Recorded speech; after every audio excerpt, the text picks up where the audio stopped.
The I-5 bridges over the Columbia River create one of the most important pieces of infrastructure in the entire Pacific Northwest.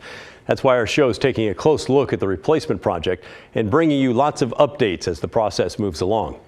Yesterday, we spent more than 10 minutes going over the different details that have seeped out of hearings with lawmakers and interviews our crews done with the bridge team.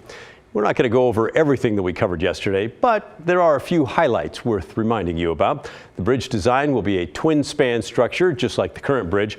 Two bridges side by side, one for southbound traffic and light rail, the other for northbound traffic and a bike and pedestrian path. They're looking at 8 and 10 lane versions, so either 4 lanes of traffic one way or maybe 5. The twin span approach stretches the overall construction timeline to as long as, get ready for this, 8 years of construction. So it's going to be going for a while. And then there's the cost to think about. The estimate for the entire project is around $6 billion, give or take $1 billion.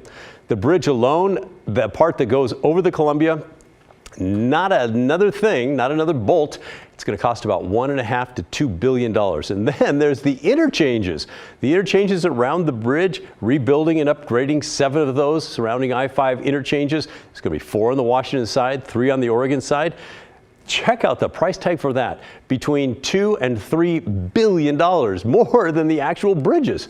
And the addition of light rail would run between $1.3 and $2 billion more. Oregon lawmakers want to cap the cost of the whole thing at $6.3 billion, but it remains to be seen if they can even do that.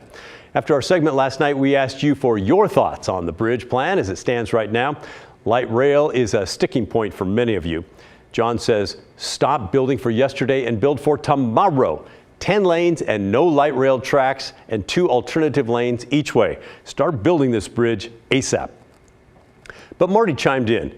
We get one chance to do this. Let's do it right. Do not leave out light rail max. It has to be part of the plan. And then there are folks like Dan who want it all. I'm 75 years old. I wasn't born here, but I've lived here for many, many years. Went to school, went to Grand High School, Reed College. Back in those days, the bridge was outdated back then. Let's go ahead and make it big.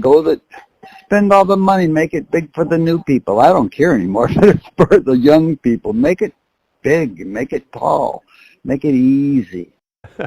Thanks, Dan. I love that. Spend all the money. And we can't ignore another aspect that comes up with every single time that we talk about the bridge replacement. Several voicemails and emails sounded just like this. Have they looked at doing a tunnel and the cost of that? Because on the East Coast and other states I've been in, it's a very common item to take a tunnel. Well, that's a great question. And the answer is yes, they have looked at tunnels.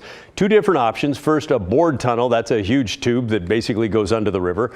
Problems with the bored tunnel include things like how deep it would have to be and the cost.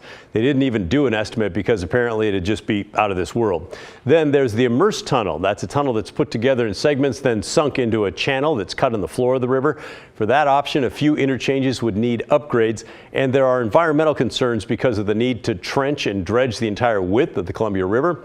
That idea would cost around $3 billion only for the tunnel, but the replacement team favors the bridge option. That's just scratching the surface of the tunnel drama, by the way, but it sure looks like we're going to get another bridge and not a tunnel.